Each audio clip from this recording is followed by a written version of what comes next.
ہے بات ہے کہ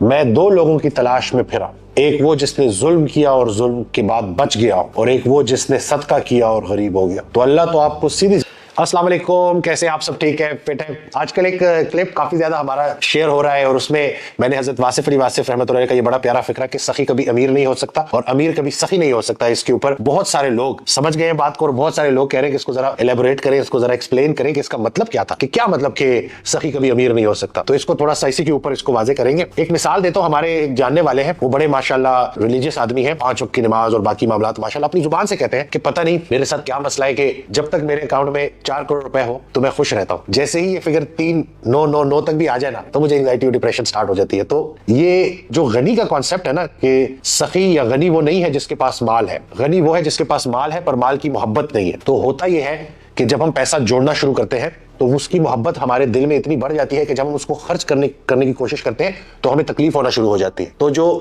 سخی ہے نا، صحیح معنوں میں سخی، اس کو جب مال اللہ دے رہا ہوگا نا تو اس کو ویسے ہی اللہ کی راہ میں خرچ کر رہا ہوگا۔ میں نے ایک پوڈ کاسٹ میں حضرت واصف علی واصف رحمۃ اللہ کی یہ دعا جو ہے وہ بتائی کہ یا اللہ ہمیں اتنا دے کہ ہم خوش ہو جائیں، اور ہم تیری راہ میں اتنا دے کہ تو خوش ہو جائے۔ تو حاصل شدہ کو جب تک تقسیم کرنے کی ہمت نہیں ہے نا تو ہم بات نہیں سمجھے۔ سوچے ذرا کہ ہم نے پیسہ جمع کیا اس امید پہ کہ ہم خرچ کریں گے، اور جمع کرتے کرتے ہمارے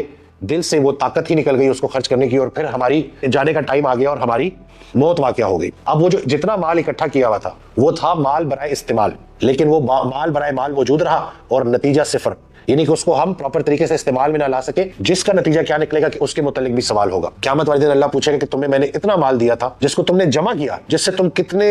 لوگوں کی مدد کر سکتے تھے، لیکن تم نے مدد نہیں کی، تو اب جواب دو۔ تو وہ اکاؤنٹ میں جمع شدہ مال اضافی بوجھ بن جائے گا اور وہ آزمائش بن جائے گی۔ تو اس لیے جو انسان بات سمجھ گیا ہے نا، اس کو جب اللہ پیسہ دے رہا ہوگا تو وہ اس کو محبت کے ساتھ اللہ کی راہ میں لوگوں کے لیے، یتیموں کے لیے، مساکین کے لیے، اسی طرح سے بیوہ، ان سب لوگوں کے لیے وہ خرچ کر رہا ہوگا، کیونکہ اس نے اللہ کو راضی کرنا ہے، مقصد اللہ ہے۔ اور اس کو یہ ڈر بھی نہیں ہوگا کہ یہ مال ختم ہو جائے گا، کیونکہ اس کو یہ یقین ہے کہ جس اللہ نے مجھے یہ مال دیا ہے اسی اللہ کے لیے میں یہ مال خرچ کر رہا ہوں، اور وہی اللہ مجھے اور بھی دے گا، اور یہی تو ایمان ہے، یہی تو یقین ہے۔ شیخ سعدی رحمۃ اللہ علیہ کا ایک بڑا مشہور جو ہے بات ہے کہ میں دو لوگوں کی تلاش میں پھرا، ایک وہ جس نے ظلم کیا اور ظلم کے بعد بچ گیا، اور ایک وہ جس نے صدقہ کیا اور غریب ہو گیا۔ تو اللہ تو آپ کو سیدھی بات یہ کرتا ہے کہ تم میری راہ میں خرچ کرو اور گھبراؤ نہیں، تمہارا مال کبھی بھی ختم نہیں ہوگا۔ لیکن شیطان کا وسوسہ یہی ہے کہ وہ ہمیں غریبی سے ڈراتا ہے، قرآن کی آیت ہے، وہ ہمیں مفلسی سے ڈراتا ہے، ہر دنیا دار غریب ہونے سے ڈرتا ہے، اور حقیقت یہ ہے کہ ہر دنیا دار غریب ہے۔ اسی طرح سے اس میں بہت سارے لوگ کمنٹ کر رہے ہیں کہ حضرت یوسف علیہ السلام نے تو جمع کیا تھا، تو بھائی ان کو اللہ کا امر پتا تھا کہ آگے قحط آنے والا ہے، اور انہوں نے اللہ کے حکم سے یہ ساری باتیں کی تھی۔ فیوچر میں کیا رکھا ہے نہ آپ کو پتا ہے نہ مجھے پتا ہے، لیکن ہم ایک کام تو کر سکتے ہیں نا، اچھا گمان تو کر سکتے ہیں نا۔ کیا ہمارا ایمان، ہمارا یقین اتنا نہیں ہو سکتا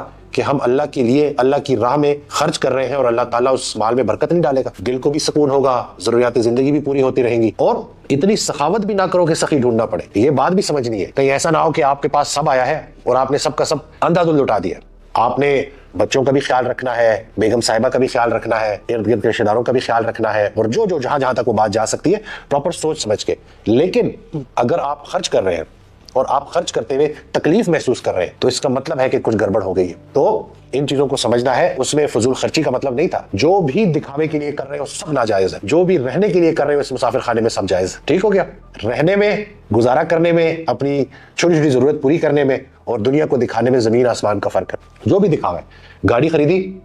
اس لیے خریدی کہ ضرورت تھی، سبحان اللہ۔ گاڑی خریدی اس لیے کیونکہ پڑوسی نے وہ گاڑی خریدی تھی تو اس سے بہتر گاڑی خریدی تھی، تو یہ عذاب ہے۔ یہ عذاب کی ایک شکل جو آج کل لوگوں میں بڑی واضح طور پہ نظر آتی ہے۔ تو اللہ پاک ہمیں دکھاوے سے بچائے، شرک خفی سے بچائے، اسی طرح سے شو آف جو ہم کر رہے ہوتے ہیں چھوٹی چیزوں میں، چاہے وہ نیکی کا ہی شو آف کیوں نہ ہو، اللہ ہمیں اس سے بھی بچائے۔ تو یہ جو سخی کبھی امیر نہیں ہو سکتا اور امیر کبھی سخی نہیں ہو سکتا، اس کا مطلب یہ ہے کہ جو بھی اللہ تعالیٰ اس کو دے رہا ہوگا وہ حق حلال کی جو اس کی ضرورتیں ہیں ان کو پورا کر رہا ہوگا، ارد گرد کے لوگ اللہ تعالیٰ اس کے دروازے پہ بھیج رہا ہوگا، ٹھیک ہے، کیونکہ وہ سخی اللہ کا دوست ہے نا، تو اللہ اپنے دوست کے دروازے پہ ہی لوگوں کو بھیجے گا، اور وہ چھپ کے ان کی مدد کر رہا ہوگا، چھپ کے بھی اور ظاہراً بھی، تاکہ لوگ بھی ہمت پکڑے، اور وہ اس کے دل میں یہ ڈر نہیں ہوگا کہ جیسے اس کا مال ختم ہو جائے گا، اور وہ کبھی بھی اتنا اکٹھا نہیں کرے گا کہ جو اس کی موت کے ساتھ ہی اس کے اوپر اضافی بوجھ بن جائے۔ تو میں امید کرتا ہوں کہ بات آپ کو سمجھ آ گئی ہوگی۔ اللہ پاک ہمیں عمل کرنے کی توفیق دے، اللہ پاک ہمیں استقامت دے، اللہ پاک اس زندگی کا استعمال ایسے عطا فرمائے کہ جب بھی زندگی کا خاتمہ ہو تو اللہ کے قریب میں ہو۔ یہ حضرت واصف علی واصف رحمۃ اللہ کی بڑی پیاری دعا ہے، اے اللہ جس سے میں وسائل کہہ رہا ہوں، یہ جو زندگی ہے اس کا ایسا استعمال عطا فرما کہ جب بھی زندگی کا خاتمہ ہو تیرے قریب میں ہو، کیونکہ جانا تو سب نے ہے۔ دعا میں